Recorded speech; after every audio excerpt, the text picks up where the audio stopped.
All right, so let's talk about that shabby shack. I'm the librarian, and I came to read. I saw some news that a sinkhole opened up about 1 block away from the White House. Now, it was a pretty small sinkhole. I don't know what was going on, but I don't know if she missed her target. I'm not sure if she, when you play Battleship and you get some coordinates, but you were kind of off one a little bit. Maybe that was what happening. Mother Nature, I'm not sure if you need to, cock up and reload again, but do what you got to do, sis. That's all I'm gonna say. If you feel like opening up new pathways, I'll call it that. Since Sarah Sanders likes to spin shit, I'm going to go ahead and spin shit myself. Mother Nature is just going to go ahead and, if you want to open up new pathways or new tunnels to lead us into a different direction, sis, all I'm saying is, girl, no holds barred. I hope that you take care of what you got to take care of, Miss Sinkhole, Miss Mother Nature girl. And since we're speaking about that disgusting place, let me go ahead and tell y'all that the trans-military ban has been upheld by the Supreme Court. Regardless of my thoughts on the Army and the military forces and shit like that, I just want us to understand that when we're talking about banning trans people from enlisting in the goddamn Army, it opens up even more space for trans people to be discriminated against, okay? Especially if the Supreme Court, the highest court in the land, is telling y'all that trans people cannot be in a service that is supposed to be protecting its own people. You know what I mean? I don't even know how much of a bigot you have to be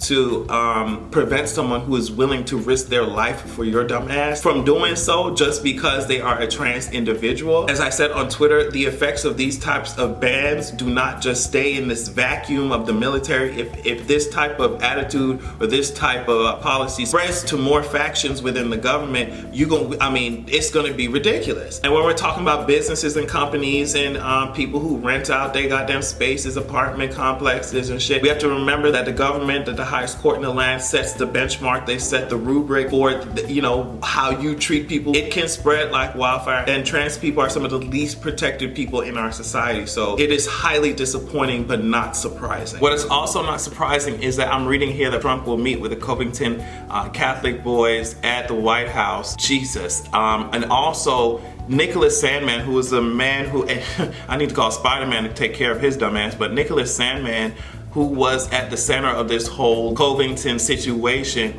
he was invited to go onto the Today Show and explain his goddamn position. I'll show you a clip of his haunting ass, eerie, empty ass eyes right here. Do you feel from this experience that you owe anybody an apology?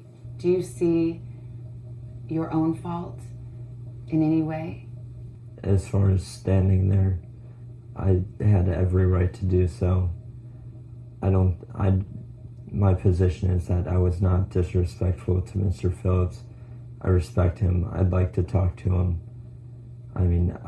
In hindsight, I wish we could have walked away and avoided the whole thing. There are people like Sarah Sanders who said, we need to stop trying to destroy these kids' lives. Oh my goodness, when Donald Trump was over here trying to make sure that the Central Park 5 were executed even after they were exonerated. That's number one. Number two, I find it interesting that these are just kids, even though the Republicans, the conservatives are locking up people who are just kids in camps and taking them away from their goddamn parents. I find it also intriguing that there are black kids all over the goddamn country who got shot the fuck up before they were even allowed to explain anything. So honestly, the Covington boys, their parents and their teachers need to just all take themselves to somebody's old plantation so that they can all get off on remembering their favorite time in history when we were 3/5 of a person. As long as they're out of my goddamn face and off my timeline. Honestly, I don't care where they go. I wanted to just add this in really quickly. Kamala Harris has kind of responded a little, I think it was on Monday, to us kind of like dragging her ass for her record on criminal justice. One of the things she said was, I take full responsibility. Another one of the things she said was, there were certain people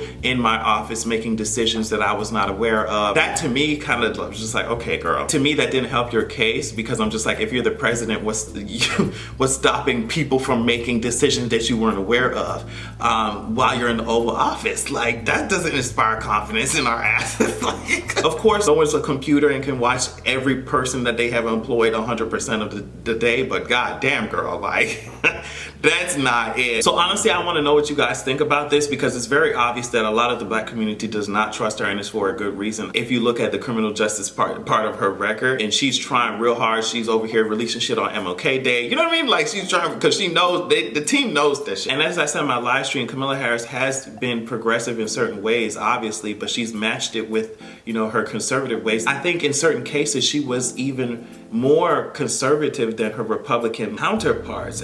You know, she also said that there were certain cases where she had to just go with what the state was saying, and in certain cases she had no choice or whatever. And it's just, I don't know. I would like to know what you guys think about it. I don't know what it would take for me to trust her fully, especially in the realm of criminal justice. I don't know what it would take. I don't know if there's anything that she can even say, because we know that words a lot of times mean nothing in politics. It's only when you get your ass in office and we see what you're actually going to be doing. That's really the only thing that matters. Ending this video by reminding you that it is the 33rd day of the shutdown. It is the longest shutdown in U.S. history. Around 800,000 federal workers will be missing their second paycheck this week. And I don't know about you, but I would be ready to drop off the face of the planet if I miss just one paycheck. And that's just it. I don't know why there are people around here acting like they just, you know, trillionaires. Like, oh girl, y'all should have had money saved. Girl, if you don't sit your ass down, if niggas come into work, they need to be getting a fucking paycheck, period. I don't care what y'all talking about. These employees have to go to fucking, you know, food banks and pantries and shit just to survive. And they worrying about paying bills and rent, you know, people rationing their goddamn insulin. Like, it's ridiculous. It's ridiculous. And I find it ironic that Border Patrol and ICE are not being funded because of this shutdown. So the very emergency that you're talking about, you're apparently, I guess, making it worse by not funding the very things that, like, I don't understand it. Immigration courts are closing down, and there are employees at the TSA who are just not coming to goddamn work, and that's it. And they're saying that, you know, traveling is going to be a little riskier than it was, obviously. So all of this is going down, and Laura Trump, who is Trump's campaign advisor apparently, and his daughter-in-law, had this to say. Listen, it's not fair to you, and we get that, but this is so much bigger than any one person. She's talking about the shutdown. It's a little bit of pain, but it's going to be for the future of our country. And it's so hilarious to hear rich people talking about, oh yeah, it's a little painful missing 2 goddamn paychecks, but you know, don't worry about it. Like, what are you talking about? You don't even have the mental capacity to even understand what it feels like to live paycheck to paycheck. You don't even understand that. You can't, because you're so goddamn rich. I am so over federal employees being taken hostage, when in all actuality, it is Donald Trump's hairdresser who he needs to take hostage for allowing him to come out here with a whole ass, you know, bleached skunk lodged onto his scalp. And you can have a good goddamn evening.